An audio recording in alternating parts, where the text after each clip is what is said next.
Okay, കൂടി വന്നിരിക്കുന്ന എല്ലാവർക്കും സ്നേഹവന്ദനം. നമ്മൾ 3-4 ചർച്ചകൾ ചെയ്തു കഴിഞ്ഞു. ഇത് ഒരു ഡിബേറ്റ് ഫോർമാറ്റിൽ തന്നെ ചെയ്യണമെന്ന് ആവശ്യപ്പെട്ടിരിക്കുകയാണ്.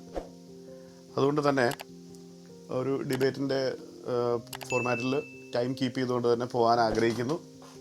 20 മിനിറ്റ് പ്രസൻറ്റേഷനാണ്. ഇന്നത്തെ ടോപ്പിക് എന്ന് പറയുന്നത് സത്യത്തിൽ ക്രിസ്ത്യാനിറ്റിയുടെ തന്നെ ഏറ്റവും ക്രക്സ് ആയിരിക്കുന്നു. ആ ക്രക്സ് എന്ന വാക്ക് തന്നെ ക്രോസ് എന്ന പദത്തിൽ നിന്ന് വന്നതാണ്.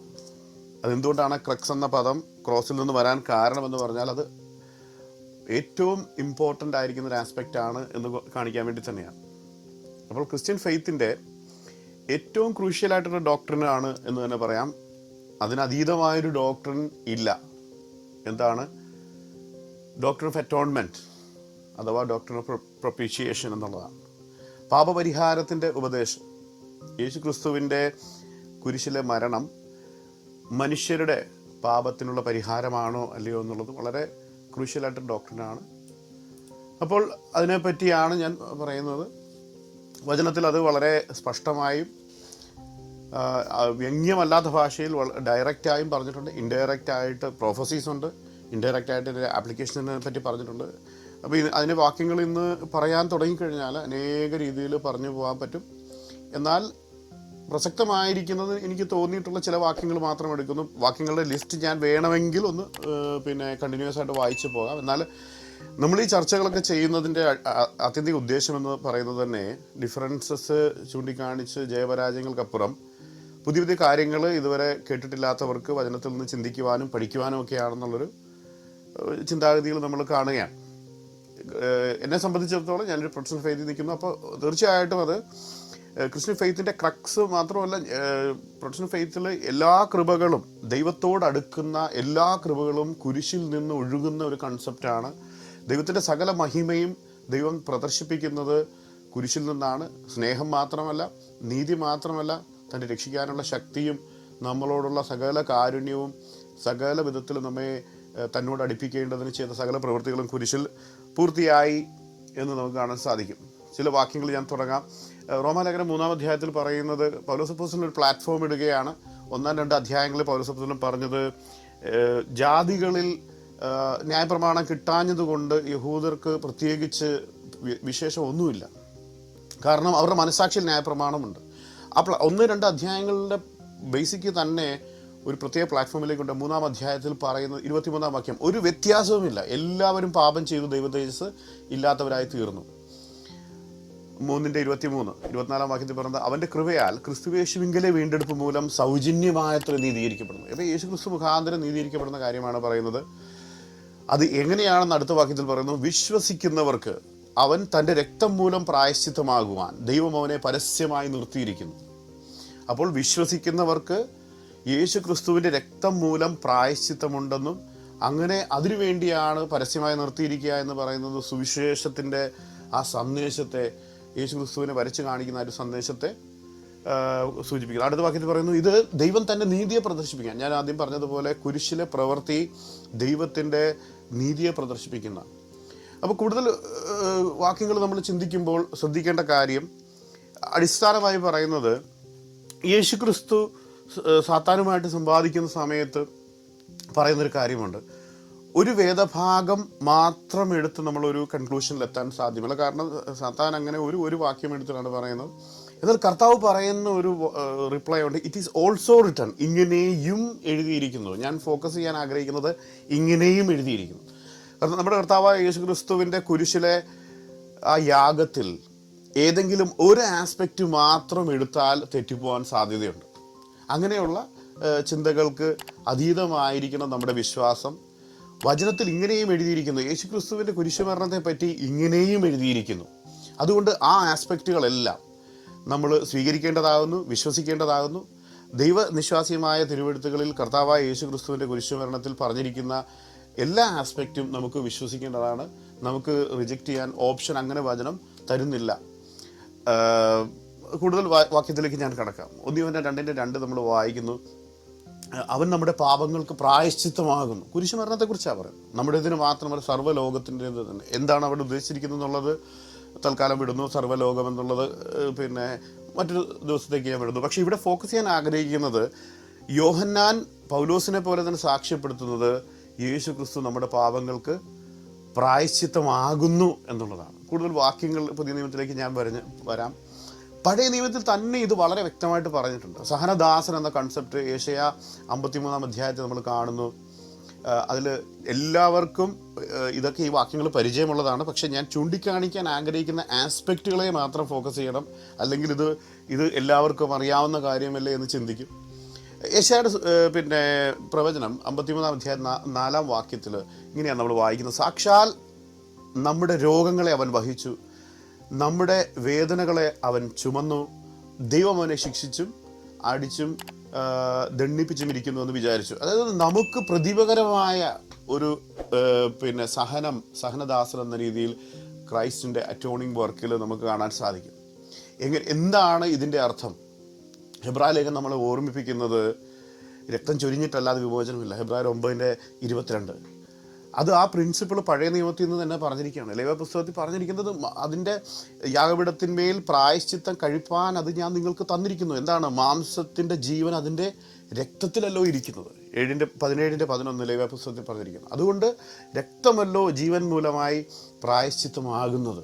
ഇവിടെ ഇൻ്റർചേഞ്ചബിളി നമ്മൾ പല സ്ഥലത്തും കാണുന്ന യേശു ക്രിസ്തുവിൻ്റെ രക്തം എന്നുദ്ദേശിക്കുന്നത് ആ ഫ്ലൂയിഡ്, ആ ലിക്വിഡ് എന്നതിനതീതമായി അവൻ്റെ ഡെത്ത് ആണെന്ന് നമ്മൾ മനസ്സിലാക്കണം. യോഹന്നാൻ ഉൾപ്പെടെയുള്ളവർ ഉപയോഗിച്ചിരിക്കുന്നത് ലിക്വിഡ് എന്നുള്ള വാക്ക് വരുന്നുണ്ട്.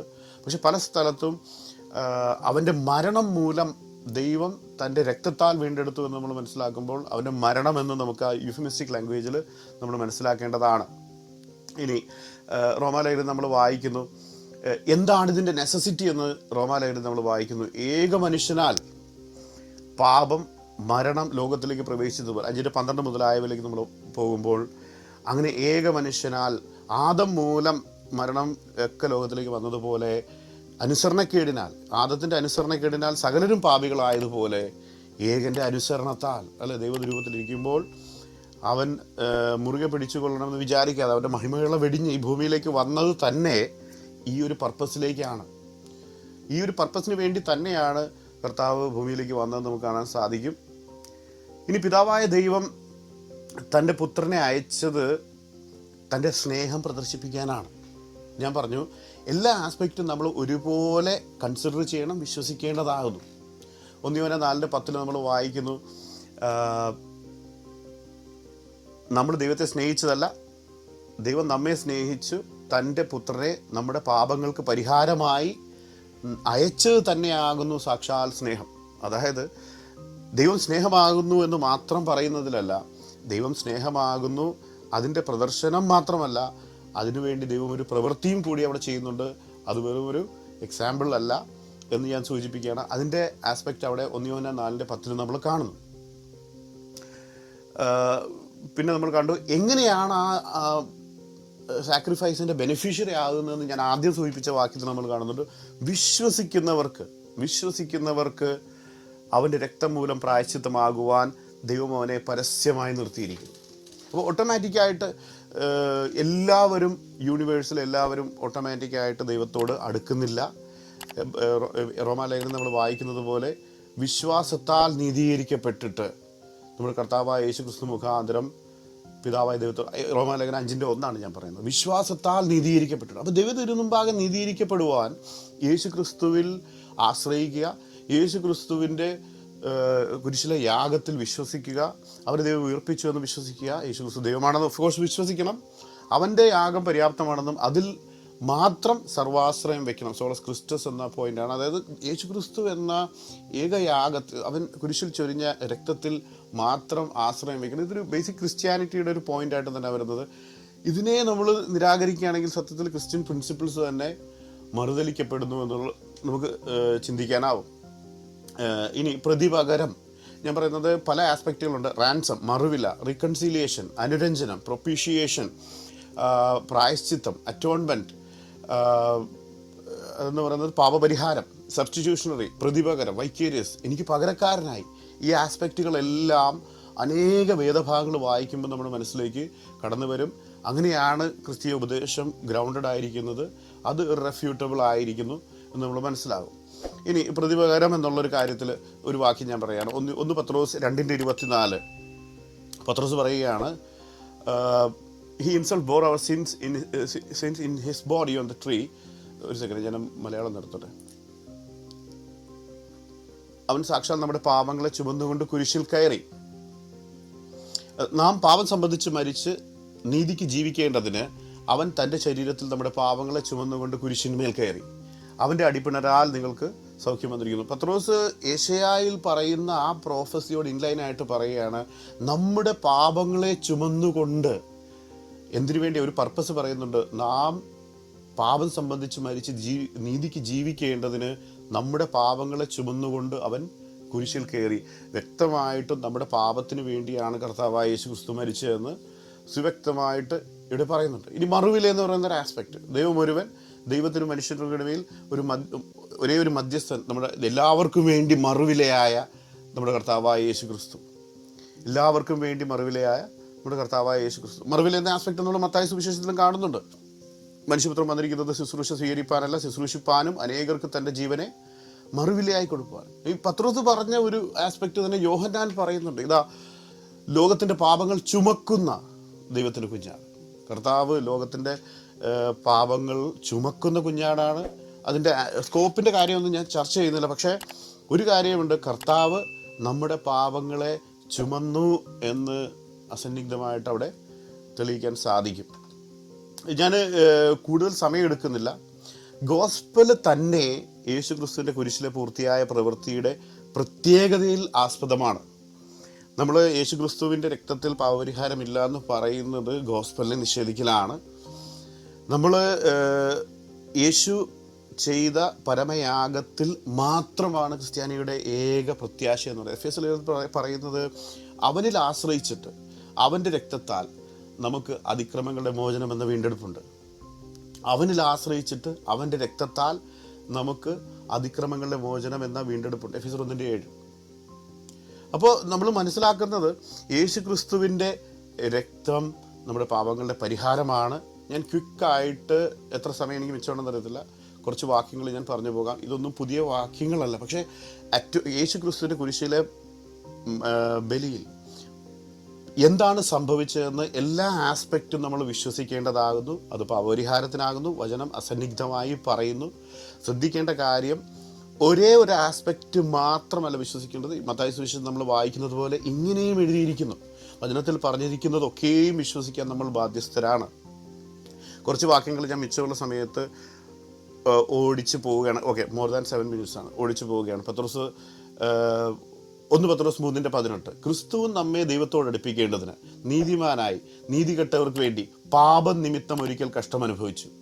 ജഡത്തിൽ മരണശിക്ഷ ഏൽക്കുകയും ആത്മാവിൽ ജീവിപ്പിക്കപ്പെടുകയും ചെയ്തു. പാപം നിമിത്തം. 1 കൊരിന്ത്യർ 15:3 സുവിശേഷത്തിൻ്റെ സംക്ഷിപ്തമാണ് പറയുന്നത്. നിങ്ങൾ വിശ്വസിക്കുന്നതും നിങ്ങൾ രക്ഷിക്കപ്പെടുന്നതും ഞാൻ ഏൽപ്പിച്ച തന്നതുമായ സുവിശേഷം എന്ന് പറഞ്ഞിട്ടാണ് പൗലോസ് അപ്പോസ്തലൻ പറയുന്നത്. എന്താണത്? ക്രിസ്തു നമ്മളുടെ പാപങ്ങൾക്ക് വേണ്ടി, ഫോക്കസ് ചെയ്യേണ്ട വാക്ക് പാപങ്ങൾക്ക് വേണ്ടി, ക്രിസ്തു നമ്മളുടെ പാപങ്ങൾക്ക് വേണ്ടി തിരുവെഴുത്തുകളിൻ പ്രകാരം മരിച്ചു, അടക്കപ്പെട്ടു, തിരുവെഴുത്തുകളിൻ പ്രകാരം 3-ാം നാൾ ഉയർത്തെഴുന്നേറ്റു. നമ്മുടെ ഫോക്കസ് ചെയ്യേണ്ട വാക്ക് പാപങ്ങൾക്ക് വേണ്ടി, നമ്മുടെ പാപങ്ങളെ ചുമന്നുകൊണ്ടാണ്. അതുപോലെ തന്നെ റോമാലേഖനം 5:8 ക്രിസ്തുവോ നാം പാപികളായിരിക്കുമ്പോൾ നമുക്ക് വേണ്ടി മരിക്കുക. ദൈവം നമുക്ക് തന്നോടുള്ള സ്നേഹത്തെ പ്രദർശിപ്പിക്കുന്നു. 2 കൊരിന്ത്യർ 5:21 അത് എനിക്കൊന്ന് പ്രൊട്ടസ്റ്റന്റ് റിഫോർമേഷനിൽ തന്നെ ഏറ്റവും പ്രധാനപ്പെട്ട ഒരു വാക്യമാണ്. നമുക്ക് വേണ്ടി പ്രതിപകരമായി പാപമറിയാത്തവനെ നാം അവനിൽ ദൈവത്തിന് നീതിയാകേണ്ടതിന് അവൻ നമുക്ക് വേണ്ടി പാപമാക്കി.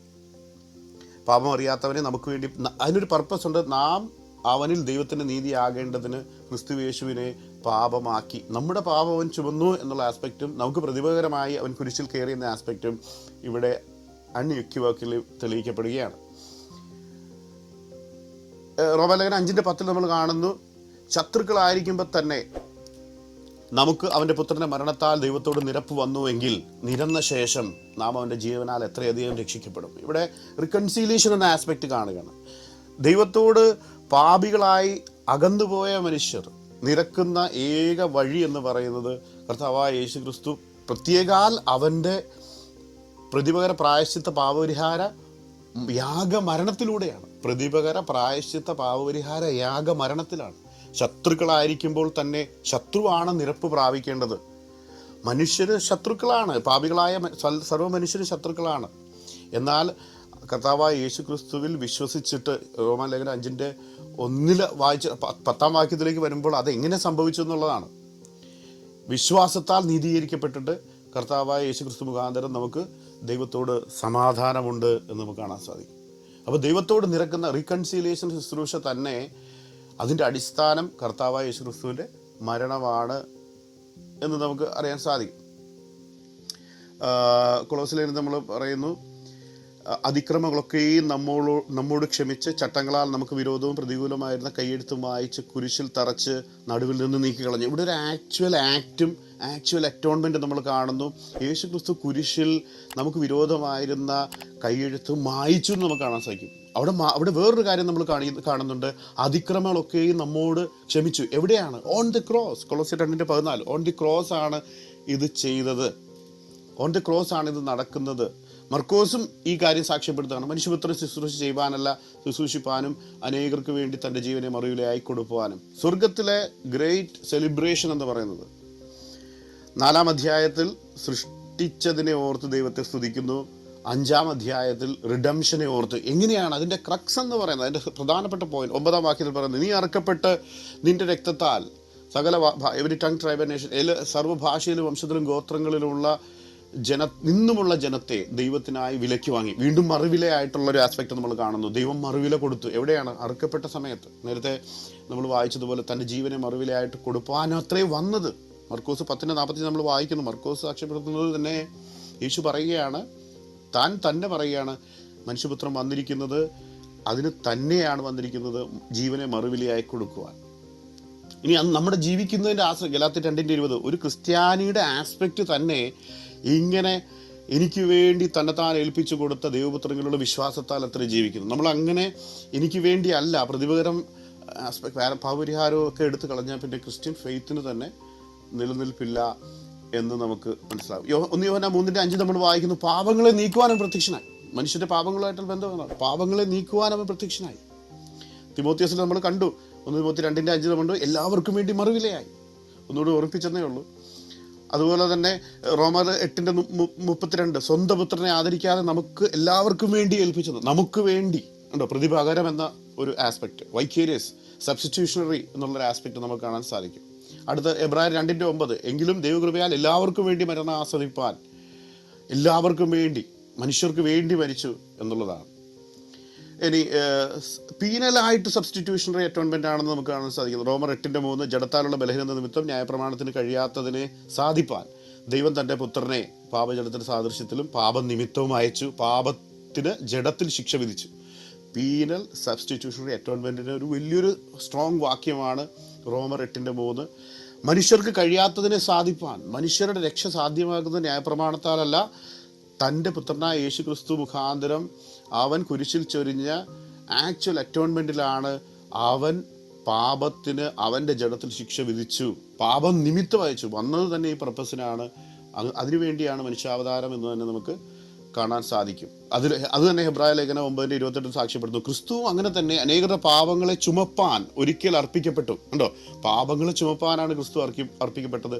ഇനി പാപം കൂടാതെ രണ്ടാമത് അവന് വേണ്ടി കാത്തു നിൽക്കുന്നവർക്ക് വേണ്ടി പ്രത്യക്ഷനാകും എന്ന് നമ്മൾ കാണുന്നു. 9:12 നമ്മൾ വായിക്കുന്നത്, സ്വന്തം രക്തത്താൽ തന്നെ ഒരിക്കലായിട്ട് വിശുദ്ധ മന്ദിരത്തിൽ പ്രവേശിച്ച് എന്നേക്കുമുള്ളൊരു വീണ്ടെടുപ്പ് സാധിച്ചു. 9:12 നമ്മൾ കാണുന്നു ഹെബ്രായർ. കൊളോസ്യ ലേഖനത്തിൽ വീണ്ടും നമ്മൾ 1:20 അവൻ ക്രൂശിൽ ചൊരിഞ്ഞ രക്തം കൊണ്ട് അവൻ മുഖാന്തരം സമാധാനം ഉണ്ടാക്കി. He's reconciling himself to everything in heaven and earth towards himself. അങ്ങനെ പിതാവിന് തന്നോട് നിരപ്പിപ്പാൻ പിതാവിൻ്റെ പ്രവൃത്തികളെ ചെയ്യുവാനാണ് കർത്താവ് യേശു ക്രിസ്തു യോഹന്നാൻ സുവിശേഷം 6:39-40 ഇതിനുവേണ്ടി തന്നെയാണ് വന്നിരിക്കുന്നത്. എഫെസ്യ ലേഖനം ചർച്ചിനെ കുറിച്ച് പറയുന്നത് ഇങ്ങനെയാണ്. 5:25 ക്രിസ്തു സഭയെ സ്നേഹിച്ചു, സഭയുടെ രക്ഷിതാവായി അവൾക്ക് തലയായിരിക്കുന്നു. എന്നാൽ എങ്ങനെയാണ് രക്ഷിച്ചത്? അവൻ അവളെ വചനത്തോടൊരു ജലസ്ഥാനത്തെ വെളിപ്പാക്കി ശുദ്ധീകരിക്കേണ്ടതിനും കറാചുളുക്കം മാലിന്യം ഒന്നുമില്ലാതെ ശുദ്ധിയും നിഷ്കളങ്കയുമായ തനിക്ക് തന്നെ തേജസ്സോടെ മുൻനിർത്തേണ്ടതിന് തന്നെത്താൻ അവൾക്ക് വേണ്ടി ഏൽപ്പിച്ചു കൊടുത്തു. അപ്പോൾ സഭ പിന്നെ മഹിമാസന്നിധിയിൽ നിഷ്കളങ്കയായി നിൽക്കേണ്ടതിന്, യുഫമിസ്റ്റിക് ലാംഗ്വേജ് ആണ്, ആ വിശുദ്ധ ജനം വേർപെടേണ്ടതിന് അവരുടെ പാപപരിഹാരത്തിനായി ഏൽപ്പിച്ചു കൊടുത്തു എന്നുള്ളത് നമുക്ക് കാണാൻ സാധിക്കും. കർത്താവ് നമുക്ക് വേണ്ടി ശാപമായി, ഇവിടെ വൈക്കേരിയസ് ഒരു പിന്നെ പണിഷ്മെൻ്റ് അവൻ കാണുന്നു. മരത്തിൽ തൂങ്ങുന്നവനെല്ലാം ശപിക്കപ്പെട്ടു, ഗലാത്യർ 3:13 എന്നെഴുതിയിരിക്കുന്നത് പോലെ, മരത്തിന്മേൽ തൂങ്ങുന്നവനെല്ലാം ശപിക്കപ്പെട്ടവൻ എന്ന് എഴുതിയിരിക്കുന്നത് പോലെ ക്രിസ്തു നമുക്ക് വേണ്ടി ശാപമായി തീർന്നു. നമുക്ക് വേണ്ടിയാണ് മരിച്ചത്. ന്യായപ്രമാണത്തിൻ്റെ ശാപത്തിൽ നമ്മെ വിലക്കി വാങ്ങി. Okay, thank you. ഞാനിവിടെ നിർത്തുകയാണ്. അനേകം വാക്യങ്ങളുണ്ട്, എന്തായാലും ഞാൻ കൺക്ലൂഡ് ചെയ്യാം. Thank you. പിതാവിനും പുത്രനും പരിശുദ്ധ റൂഹായിക്കും സ്തുതി. നമ്മുടെ മേൽ തന്റെ കരുണയും മനോഗുണങ്ങളും എന്നേക്കും ഉണ്ടായിരിക്കട്ടെ. ആമേൻ.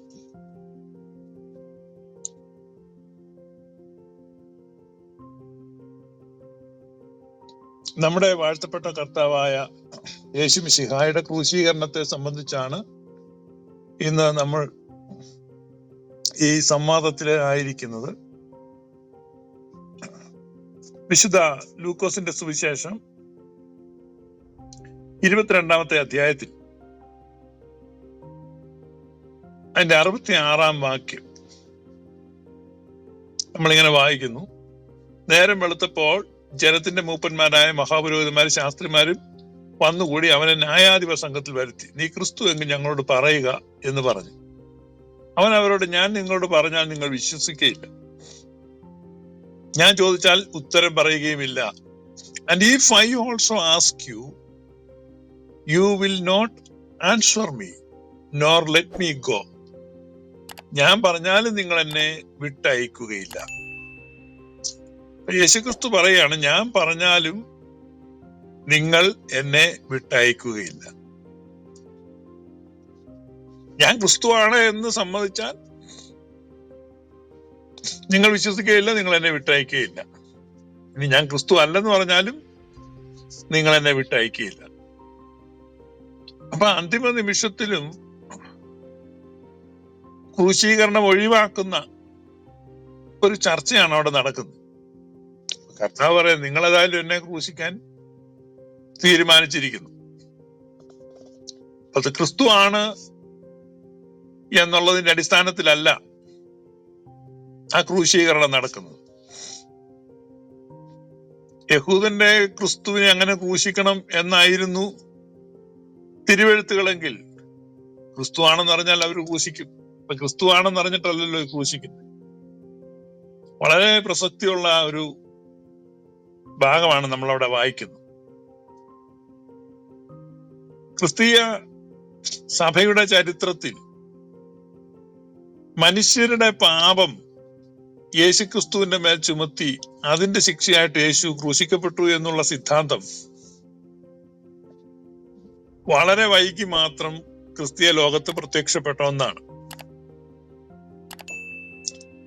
12-ാം നൂറ്റാണ്ടില് സാറ്റിസ്ഫാക്ഷൻ തിയറി എന്ന് പറഞ്ഞ് ആൻസലാം എന്ന് പറയുന്ന ഇംഗ്ലണ്ടിലെ ഒരു ബിഷപ്പ്, അദ്ദേഹമാണ് ഈ സിദ്ധാന്തം ആദ്യം അവതരിപ്പിക്കുന്നത്. യേശുവിന്റെ മരണം ദൈവത്തിന് സാറ്റിസ്ഫാക്ഷൻ വരുത്തുന്നു. ദൈവം, ഗോഡ് വാസ് നോട്ട് സാറ്റിസ്ഫൈഡ് എന്നുള്ളതാണ്.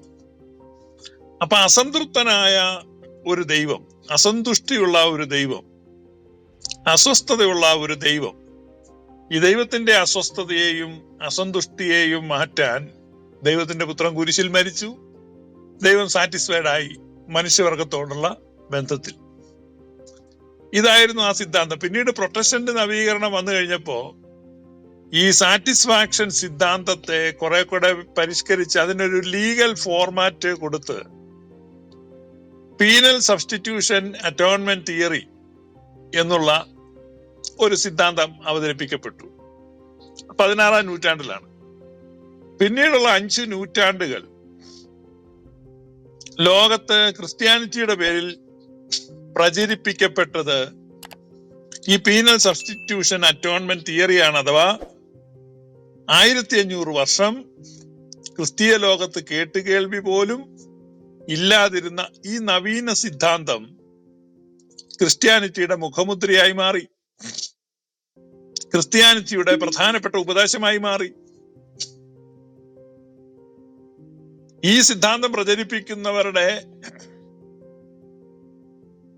സ്വാധീനത്താൽ യഥാർത്ഥ സുവിശേഷം തമസ്കരിക്കപ്പെട്ടു. ക്രൈസ്തവ സഭയുടെ ആദ്യത്തെ 1200 വർഷം,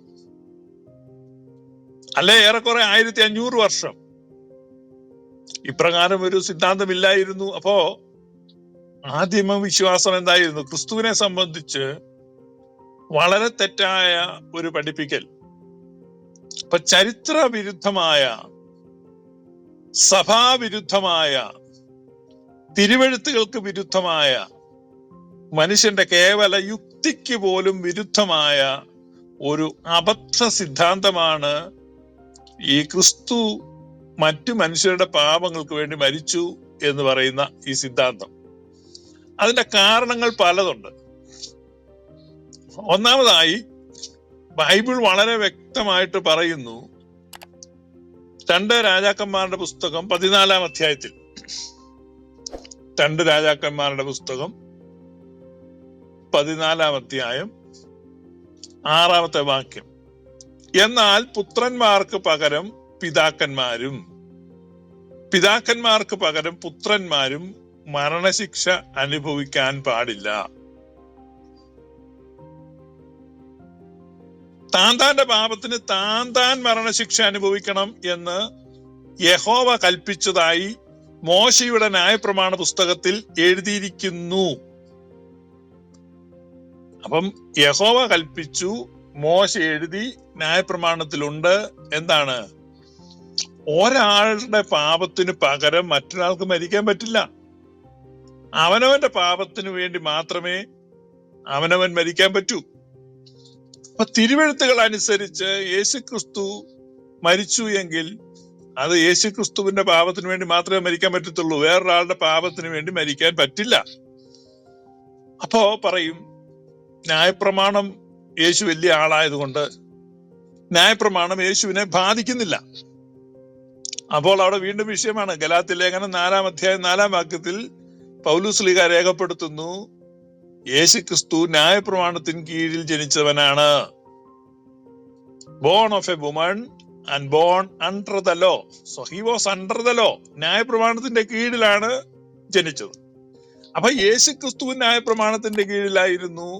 യേശുക്രിസ്തുവിനെ വിസ്തരിച്ചവരും വിധിച്ചവരും ന്യായപ്രമാണത്തിന്റെ കീഴിലായിരുന്നു. അതുകൊണ്ട് അവർക്ക് ന്യായപ്രമാണം നന്നായി അറിയാമായിരുന്നു. അതുകൊണ്ട് ഒരിക്കലും യേശുക്രിസ്തു മറ്റൊരാളുടെ പാപത്തിന് വേണ്ടിയാ മരിച്ചെന്നുള്ള ധാരണ യേശുക്രിസ്തുവിനോ യേശുക്രിസ്തുവിനെ ക്രൂശിക്കാൻ ഏൽപ്പിച്ചവർക്കോ ആ ക്രൂശീകരണം കണ്ടവർക്കോ തുടർന്ന് അദ്ദേഹത്തിന്റെ ശിഷ്യന്മാർക്കോ ഉണ്ടായിരുന്നില്ല എന്നുള്ളതാണ് വാസ്തവം. Because that was quite impossible and it was A nonsense. അത് തികച്ചും അസംബന്ധമാണ്, തികച്ചും അസാധ്യമാണ്. അപ്പൊ അസാധ്യവും അസംബന്ധവുമായ ഒരു കാര്യത്തെയാണ് 1500 വർഷം കഴിഞ്ഞപ്പോൾ ക്രിസ്തീയ സഭയുടെ ഉപദേശമായിട്ട് അവതരിപ്പിച്ചത്. യെഹെസ്കേൽ പ്രവചനം 18-ാം അധ്യായം 20-ാമത്തെ വാക്യത്തിൽ, പാപം ചെയ്യുന്ന ദേഹി മരിക്കും, മകൻ അപ്പന്റെ അകൃത്യം വഹിക്കണ്ട, അപ്പൻ മകന്റെ അകൃത്യവും വഹിക്കണ്ട, നീതിമാന്റെ നീതി അവന്റെ മേലും ദുഷ്ടന്റെ ദുഷ്ടത അവന്റെ മേലും ഇരിക്കും. ഓരോരുത്തരുടെയും പാപത്തിന് അവനവനാണ് ശിക്ഷ അനുഭവിക്കേണ്ടത്. ഒരാളുടെയും ശിക്ഷ വേറൊരാൾക്ക് അനുഭവിക്കാൻ കഴിയില്ല എന്ന് ന്യായപ്രമാണം മാത്രമല്ല പ്രവാചക പുസ്തകങ്ങളും സാക്ഷ്യം പറയുന്നു. അപ്പൊ ന്യായപ്രമാണവും പ്രവാചക പുസ്തകവും ഒരുപോലെ സാക്ഷ്യപ്പെടുത്തുന്നു. ഇനിയും ധാരാളം വാക്യങ്ങളുണ്ട് ഇതേ ആശയമുള്ള വാക്യങ്ങൾ. അപ്പൊ ആ വാക്യങ്ങളിലേക്കെല്ലാം ഞാൻ പോകുന്നില്ല. ഒരു കാര്യം നമുക്ക് വളരെ കൃത്യമായിട്ട് മനസ്സിലാകാം. തിരുവെഴുത്ത് വളരെ കൃത്യമായിട്ട് നമ്മെ ഓർമ്മിപ്പിക്കുന്നു, ഒരാൾക്ക് പകരം വേറൊരാൾക്ക് മരിക്കാൻ പറ്റില്ല. അപ്പൊ ഒരാൾ മരിക്കുന്നെങ്കിൽ അത് അദ്ദേഹത്തിന്റെ പാപത്തിന് വേണ്ടി, അല്ലെ അദ്ദേഹം ചെയ്ത തെറ്റിന് വേണ്ടി മാത്രമേ മരിക്കാൻ സാധിക്കൂ എന്നുള്ളതാണ് ഒരു സത്യമായ കാര്യം. ഇനി മറ്റൊന്ന്, യേശുക്രിസ്തുവിനെ ദൈവം ലോകത്തിലേക്ക് അയച്ചു. For God so loved the world and saint his son. ഇത് നമുക്ക് പലപ്പോഴും ഈ വാക്യങ്ങൾ എടുത്തു വെച്ചിട്ട് ഇത് കുരിശുമരണവുമായിട്ടൊക്കെ സാമ്യപ്പെടുത്തി അങ്ങ് പറയും. കേൾവിക്കാർക്ക് ഇതൊക്കെ നേരാണ്. യേശുക്രിസ്തു ലോകത്തിലേക്ക് വന്നത് മനുഷ്യർക്ക് നമുക്ക് നിത്യജീവൻ നൽകുവാനാണ്. ഈ നിത്യജീവൻ നൽകുന്നത് എങ്ങനെയാണെന്ന് യോഹന്നാൻ ശ്ലീഹായുടെ സുവിശേഷത്തിൽ രേഖപ്പെടുത്തിയിട്ടുണ്ട്. യോഹന്നാൻ ശ്ലീഹായുടെ സുവിശേഷം 17 അധ്യായം 3-ാം വാക്യത്തിൽ, ഏകസത്യദൈവമായ നിന്നെയും നീ അയച്ചിരിക്കുന്ന യേശുക്രിസ്തുവിനെയും അറിയുന്നത് തന്നെ നിത്യജീവനാകുന്നു.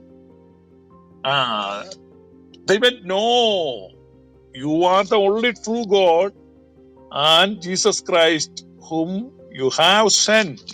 അപ്പൊ ദൈവം അയച്ച യേശുക്രിസ്തുവിനെ അറിയുന്നതാണ് നിത്യജീവൻ. അറിയുന്നതാണ് നിത്യജീവൻ. അപ്പൊ അറിയുന്നത് തന്നെ നിത്യജീവനാകുന്നു. അപ്പൊ നിങ്ങൾ പറയും അത് ശരിയാണ്, പക്ഷേ ഇത് യേശുക്രിസ്തു കുരിശിക്കപ്പെടുന്നതിന് മുമ്പാണ് യേശു പറഞ്ഞത്. ഏകസത്യദൈവമായ നിന്നെയും നീ അയച്ചിരിക്കുന്ന യേശുക്രിസ്തുവിനെയും അറിയുന്നത് തന്നെ നിത്യജീവനാകും.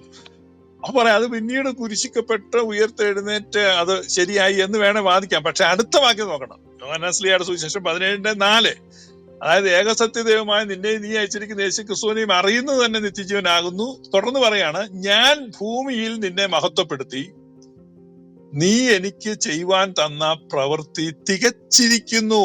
I have glorified you on the earth. I have finished the work which thou hast given to me. നോക്കുമ്പോ യോഹന്നാൻ സുവിശേഷം 17 തന്നെ രക്ഷാകര പ്രവൃത്തി പൂർത്തീകരിക്കപ്പെട്ടു എന്നാണ് യേശുക്രിസ്തു പറഞ്ഞത്. അതാണ് തിരുവെഴുത്തിൽ നമ്മൾ വായിക്കുന്നത്. പിന്നീട് ഈ ക്രൂശീകരണം കൂടെ നടന്നാലേ ഈ രക്ഷാകര പ്രവൃത്തി അല്ലെങ്കിൽ നിത്യജീവൻ കൊടുക്കുന്നത് സാധിക്കൂ എന്നൊരർത്ഥമില്ല. നമുക്ക് പാപത്തിന്റെ പരിഹാരം അല്ലെ പാപമോചനം, അതുമായിട്ട് ബന്ധപ്പെട്ട് ചില ആളുകൾ ഈ ക്രൂശീകരണത്തെ കൊണ്ടുവരും. അങ്ങനെ ആണെങ്കിൽ നിങ്ങൾക്കറിയാം എത്രയോ സന്ദർഭങ്ങളിൽ സ്ത്രീയെ നിന്റെ പാപങ്ങൾ മോചിക്കപ്പെട്ടിരിക്കുന്നു, മകനെ നിന്റെ പാപങ്ങൾ മോചിക്കപ്പെട്ടിരിക്കുന്നു, എഴുന്നേറ്റ് കിടക്ക, എടുത്ത് നടക്കാം. എത്രയെത്ര ഇൻസ്റ്റൻസസിലാണ് യേശുക്രിസ്തു പാപമോചനം കൊടുക്കുന്നത്. ഇപ്പൊ പാപമോചനവും ക്രൂശീകരണവുമായി യാതൊരു ബന്ധവുമില്ല എന്നുള്ളതാണ് സത്യം. പാപമോചനവും ക്രൂശീകരണവുമായി യാതൊരു ബന്ധവുമില്ല. ദൈവത്തിന് ഒരാളുടെ പാപത്തെ മോചിക്കാൻ വേറൊരാളെ കുരിശിൽ തൂക്കേണ്ട ആവശ്യമില്ല. ഒരു ചെറുപ്പക്കാരനെ മരിക്കാൻ കൊന്നിട്ട് വേണം, കുരിശിച്ചിട്ട് വേണം പാപം ക്ഷമിക്കാൻ എന്ന് പറഞ്ഞിരിക്കുന്ന ഒരു ദൈവമല്ല ദൈവം. അപ്പൊ എത്രയോ മഹത്തരമായ ആ യേശുക്രിസ്തുവിന്റെ ത്യാഗോജ്വലമായ ആ കുരിശ് മരണത്തെ വികലമാക്കി മാറ്റി ഈ സിദ്ധാന്തം. എന്നിട്ട് ഈ യേശുവിന്റെ കുരിശീകരണം നമുക്ക് ബെനിഫിറ്റ് ആയി തീർന്നു. അതുകൊണ്ട് നന്നായി അവൻ കൊല്ലപ്പെട്ടത്. അപ്പൊ സ്വാഭാവികമായ ആ സ്നേഹവും അനുതാപവും ആ സ്വാഭാവികമായിട്ടുണ്ടാകുന്ന അനുഭാവവും ഒന്നും മനുഷ്യരുടെ ഹൃദയങ്ങളിൽ ഉണ്ടാകുന്നില്ല എന്നുള്ളതാണ് ഈ സിദ്ധാന്തത്തിന്റെ ഒരു ദൂഷ്യഫലം. ഈ സിദ്ധാന്തം ഇപ്പോ പുരാതനമായ സഭകളുടെ ലിറ്റർജി, വലിയ വെള്ളിയാഴ്ചയുടെ ലിറ്റർജി ഒക്കെ നോക്കുമ്പോ ആ ലിറ്റർജിയുടെ സമയത്ത് ആളുകൾ പൊട്ടിക്കരയാറുണ്ട്, ഹൃദയം നുറുങ്ങി കരയാറുണ്ട്. കാരണം അമകനേ മമവത്സലനേ എന്തു നിനക്കു ഭവിക്കുന്നു. 2000 വർഷങ്ങൾക്ക് ഇപ്പുറത്തും ആ ക്രിസ്തുവിന്റെ കുരിശീകരണത്തെ ഓർത്ത് കരയുകയാണ്. പക്ഷെ 500 വർഷം മുമ്പ് ഇന്റർവ്യൂമായിട്ട് പീരീഡിൽ കയറി വന്ന ഈ കടുത്ത ദുരുപദേശം ആ സ്നേഹത്തെ, ദൈവപുത്രന്റെ ആ ത്യാഗത്തെ മായ്ക്കുകയാണ്. അവൻ മരിക്കട്ടെ, നമ്മുടെ രക്ഷയ്ക്കല്ലേ, ഗുഡ് ഫ്രൈഡേ എന്ന് പേരിട്ടു. വളരെ നല്ല സബാഷ്, ഇറ്റ് വാസ് വെരി ഗുഡ്. ആ സ്വാഭാവികമായിട്ടുണ്ടാകേണ്ട സ്നേഹം, അനുഭാവം, ഇതൊക്കെ എടുത്തു കളഞ്ഞിട്ട് വളരെ കഠിന ഹൃദയരാക്കി ക്രിസ്ത്യാനികളെ മാറ്റുവാനാണ് ഈ ഉപദേശം കൊണ്ട് സാധിച്ചത്. കാരണം ഇത് നമുക്ക് വേണ്ടിയാണ്, ഇത് ദൈവത്തിന്റെ പ്ലാനാണ്, ദൈവത്തിന്റെ പദ്ധതിയാണ്, ഇതൊരു നാടകമാണ്. അവൻ അങ്ങനെ വേദനയൊന്നും എടുത്തില്ല, ഇതൊക്കെ ചുമ്മാതെയല്ലേ, പാപം മോചിക്കാൻ വേണ്ടിയുള്ളൊരു. That was quite unfortunate. വളരെ ദൗർഭാഗ്യകരമായ ഒരു സംഗതിയായി പോയി എന്ന് മാത്രമേ നമുക്ക് അതേപ്പറ്റി പറയാനുള്ളൂ. കാരണം അങ്ങനെ ഒരിക്കലും ഒരാളെ കൊന്നിട്ട് വേണ്ട ദൈവത്തിന് പാപത്തെ പരിഹരിക്കുവാൻ. ഒരാളെയും കൊന്നിട്ട് എത്ര ഹീനമായ ചിന്തയാന്ന് ഓർക്കണം. അവൻ മരിച്ചാൽ നമുക്ക് രക്ഷ കിട്ടും, അവൻ മരിക്കട്ടെ എന്ന് പറഞ്ഞ് അവന്റെ മരണത്തിന് വേണ്ടി കാത്തിരിക്കുന്ന, അത് ഈ പറയുന്ന ഈ സിദ്ധാന്തം വിശ്വസിക്കുന്നവരായിരുന്നു ക്രിസ്തുവിന്റെ ക്രൂശിന്റെ ചുവട്ടിലുണ്ടായിരുന്നെങ്കിൽ അവിടെ ക്രിസ്തുവിന്റെ ചുവട്ടിൽ നിന്ന് ക്രിസ്തുവിന്റെ കുരിശിൽ രണ്ടു കൂട്ടരുണ്ട്. ഒരു കൂട്ടർ ക്രൂശിക്കുന്നവരും മറ്റു കൂട്ടർ വിലപിക്കുന്നവരുമാണ്. മകനെ നിനക്ക് അങ്ങനെ ഭവിക്കരുതേ എന്ന് വിലപിക്കുന്നവർ. ആ വിലപിക്കുന്ന കൂട്ടത്തിലാണ് പുരാതന സഭകളിലെ അംഗങ്ങൾ. ആ വിലപിക്കുന്നവരുടെ കൂട്ടത്തിലാണ്, അട്ടഹസിക്കുന്നവരുടെ ക്രൂശകരുടെ കൂട്ടത്തിലാണ് ഈ സിദ്ധാന്തം പറയുന്നവർ. അത് നടക്കേണ്ടതാണ്, നടന്നേ പറ്റൂ, അത് ദൈവത്തിന്റെ തീരുമാനമാണ്, മാറ്റാൻ പറ്റില്ല എന്നാണ് അവർ പറയുന്നത്. അപ്പൊ പാപമോചനം എന്ന് പറയുന്നത്, ഞാൻ പറഞ്ഞു, കേവലം വാക്കിനാൽ എത്രയോ പേരുടെ പാപത്തെ യേശു കർത്താവ് മോചിപ്പിച്ചു കൊടുത്തു. എത്രയോ പേരുടെ. ശാമുവേലിന്റെ പുസ്തകം, ഇനി പഴയ നിയമത്തിലേക്ക് നിങ്ങൾ നോക്കിയാൽ 2 ശാമുവേൽ 2-ാമത്തെ പുസ്തകത്തിൽ നാഥാൻ പ്രവാചകൻ വന്ന് ദാവീദിനോട് തന്റെ പാപത്തെ പറ്റി പറയുന്നുണ്ട്. തന്റെ പാപത്തെ പറ്റി പറയുമ്പോ ദാവീദ് പശ്ചാത്തപിക്കുന്നു. ദാവീദ് നാഥാനോട് ഞാൻ പാപം ചെയ്തിരിക്കുന്നു എന്ന് പറഞ്ഞു. അതിന് നാഥാൻ ദാവീദിനോട് യഹോവ നിന്റെ പാപം മോചിച്ചിരിക്കുന്നു. കണ്ടോ? And Nathan said unto David, the Lord also has put away your sin. ഇതെങ്ങനെയാണ് ദാവീദിന്റെ പാപം മോചിച്ചത്? അപ്പൊ ദൈവത്തിന് പാപം മോചിക്കാൻ അധികാരമില്ല എന്നുള്ള ഒരു ആശയമാണ് ഇവിടെ പറയുന്നത്. ദൈവത്തിന് പാപം, അപ്പൊ ദൈവത്തിന്റെ മുകളിൽ ഒരു സൂപ്പർവൈസിങ് അതോറിറ്റി ഉണ്ട്, അവർ നോക്കിക്കൊണ്ടിരിക്കുകയാണ്. ദൈവത്തിന് അങ്ങനെ വഴിവിട്ടൊന്നും ചെയ്യാൻ പറ്റത്തില്ല. ഇത് പാപം മോചിക്കണമെങ്കിൽ പെനാൽറ്റി അടയ്ക്കണം. ആ പെനാൽറ്റി പുത്രനാണ്. അപ്പൊ ഈ ദൈവത്തിനെയും ദൈവത്തിന്റെ പുത്രനെയും ദൈവത്തിന്റെ പരിശുദ്ധാത്മാവിനെയും മോണിറ്റർ ചെയ്യുന്ന ഒരു സുപ്പീരിയർ ഗോഡ് ഉണ്ട് എന്നുള്ള അതിഗുരുതരമായ ദുരുപദേശത്തിലേക്ക് ഈ സിദ്ധാന്തം നയിക്കും. ഈ സിദ്ധാന്തത്തിന്റെ ആവിഷ്കർത്താക്കളോ അതിന്റെ പ്രയോക്താക്കളോ പ്രചാരകരോ ഈ രീതി ചിന്തിച്ചില്ല, വിമർശിച്ചില്ല. അതുകൊണ്ടാണ് ഇത് ഇത്ര നാൾ നിന്നത്. എന്നാൽ ഈ സിദ്ധാന്തം നിലനിൽക്കുന്നെങ്കിൽ ദൈവത്തിന്റെ മുകളിൽ ഒരു സൂപ്പർ ഗോഡ് ഉണ്ടെന്നുള്ള ഒരു സിദ്ധാന്തം കൂടെ നമ്മൾ സ്വീകരിക്കേണ്ടി വരും എന്നുള്ളതാണ് യാഥാർത്ഥ്യം. ഏറ്റവും ഒടുവിലായിട്ട് എനിക്ക് പറയാനുള്ളത്, പഴയ നിയമത്തിലെ യാഗങ്ങളുടെ പൂർത്തീകരണമായിട്ട് പാപത്തെ പരിഹരിക്കുവാനാണ് ഈ യേശുക്രിസ്തുവിന്റെ കുരിശുമരണമെന്നും യേശുക്രിസ്തുവിന്റെ കുരിശുമരണം പാപയാഗമാണ് എന്നും പ്രസംഗിക്കുന്നവരെയാണ് ഞാൻ കണ്ടിട്ടുള്ളത് കൂടുതൽ ആളുകളും. എന്നാൽ തിരുവെഴുത്ത് പഠിക്കുമ്പോൾ അതും ഇമ്പോസിബിൾ ആണ്, അതും ഒരു നോൺസെൻസ് ആണ് എന്ന് നമുക്ക് മനസ്സിലാക്കും. സംഖ്യാപുസ്തകം 15-ാം അധ്യായത്തിൽ നമ്മളിങ്ങനെ വായിക്കുന്നു. സംഖ്യാപുസ്തകം 15-ാം അധ്യായം, and if any soul sin through ignorance, then he shall bring a she goat of the first year for a sin offering. അപ്പൊ പാപയാഗം എന്താണ്? ഒരാൾ അബദ്ധവശാൽ പാപം ചെയ്താൽ അവൻ തനിക്ക് വേണ്ടി പാപയാഗത്തിനായി 1 വയസ്സ് പ്രായമുള്ള ഒരു പെൺകോലാട്ടിനെ അർപ്പിക്കണം. അപ്പോ ഈ പഴയ നിയമത്തിലെ പാപയാഗം ആക്സിഡന്റൽ സിൻ, അജ്ഞത കൊണ്ടുള്ള, അറിയാതെ മനഃപൂർവമല്ലാത്ത പാപം, അബദ്ധവശാലുള്ള പാപം. അപ്പൊ sin of ignorance or sin of accident. അപ്പൊ അബദ്ധത്തിൽ പാപം ചെയ്താലോ അജ്ഞത കൊണ്ട് പാപം ചെയ്താലോ ഒക്കെ മാത്രമേ പാപയാഗമുള്ളൂ. മനഃപൂർവമായി ചെയ്യുന്ന ഒരു പാപത്തിനും ഒരു യാഗവും പഴയ നിയമത്തിൽ ഇല്ലാതിരിക്കെ ഈ ലോകത്തുള്ള കോടിക്കണക്കിന് ആളുകൾ മനഃപൂർവ്വം ചെയ്തു കൂട്ടുന്ന പാപങ്ങൾക്കൊക്കെ യാഗം കൊണ്ട് പരിഹാരമുണ്ടാക്കാമെന്നും ആ യാഗം യേശുക്രിസ്തുവിന്റെ കുരിശുമരണമാണെന്നും പറഞ്ഞു വരുത്തുന്നത് തിരുവെഴുത്തുകൾക്ക് വിരുദ്ധമാണ്. ഒരു തിരുവെഴുത്തും ഈ ആശയത്തെ സപ്പോർട്ട് ചെയ്യുന്നില്ല. അങ്ങനെ ഒരു ആശയമില്ല. യേശുക്രിസ്തു കുരിശിൽ മരിച്ചത് ഒരാളുടെയും പാപത്തെ പരിഹരിക്കുവാനല്ല. ഒരാളുടെയും പാപത്തിന്റെ ശിക്ഷ യേശുക്രിസ്തുവിന്റെ മേൽ വരിക അസാധ്യമാണ്.